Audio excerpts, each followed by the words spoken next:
about what happens with certain class of functions as we take their limits as they go to infinity. So the first class of functions we want to talk about are the power functions. So these are the functions of the form f of x is x to the n, where n is a positive integer. So the first one we want to think about what happens is x goes to infinity of x to the n. Well, as x gets large, well, x to the n is going to get large as well. So this limit here is going to be infinity. We should also think about not just x to the n, but 1 over x to the n, which that really is x to the minus n, equivalent notation here. So as x gets really big, x to the n is going to get really, really big. So 1 over x to the n, that's going to go to 0. Okay, so these are the limits as x goes to plus infinity. We should also think about what happens as x goes to minus infinity. So in order to do that, we're going to have to treat this in two different cases based off of whether the exponent is odd or even. So we have an even exponent. So like this would be f of x is x squared. We see that when we're squaring this, even as x gets very, very negative, the square of that becomes positive. So this would happen if it's x squared, x to the fourth, x to the sixth, any even power. The limit as x goes to the minus infinity of x to the n is going to still be plus infinity if n is even.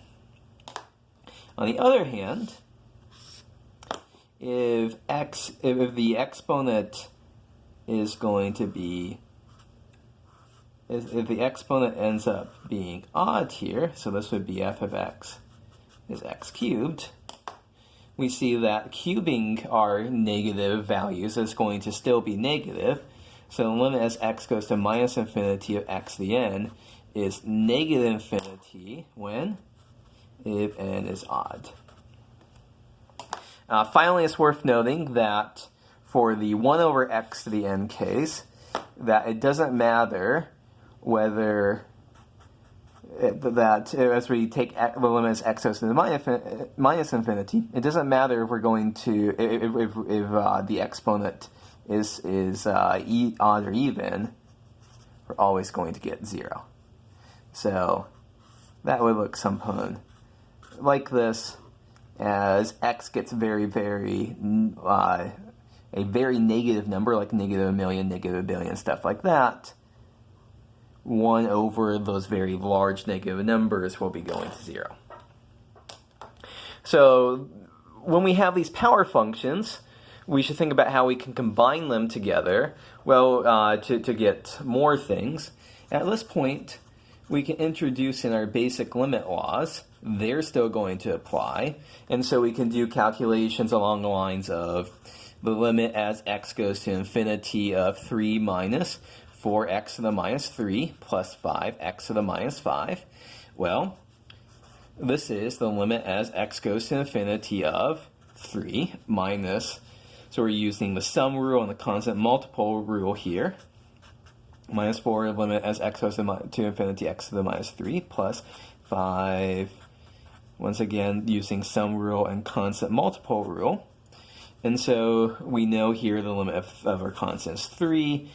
This limit will be 0, and this limit will be 0. So 3 minus 0 plus 0 is 3.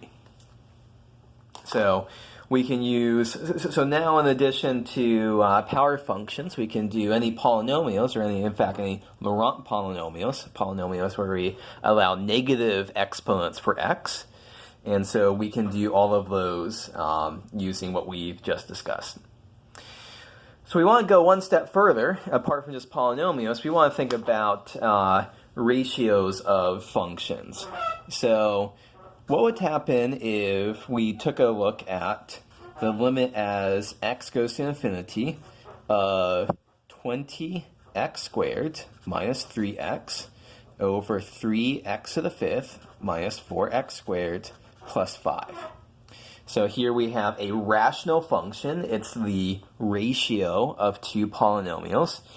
We plug in infinity, that all needs to come in quotes here. When we take the limit as x goes to infinity of the numerator, we get infinity. When we do the same in the denominator, we get infinity. So we have an infinity over infinity indeterminate form.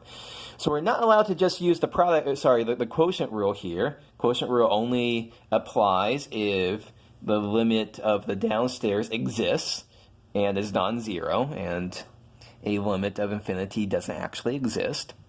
So we want to do some manipulation because we have an indeterminate form here. And so the thing that we should do is let's multiply both the top and the bottom by 1 over x to the fifth. So I guess we're dividing by x to the fifth. And let's see what that gives us.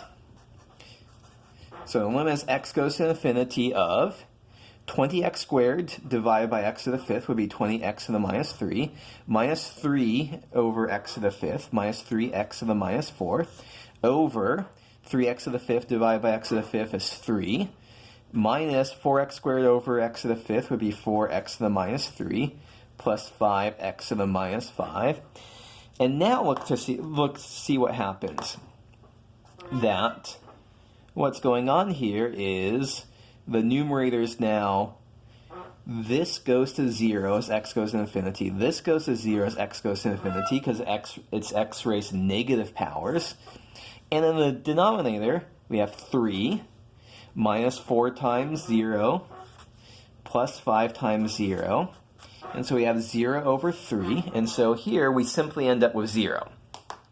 And so the key point here is that, as we'll see in the next video, this x to the fifth term, that phi was the largest exponent. So that's going to dominate things. That's going to dominate the whole rational function. We'll talk more about that in the next video.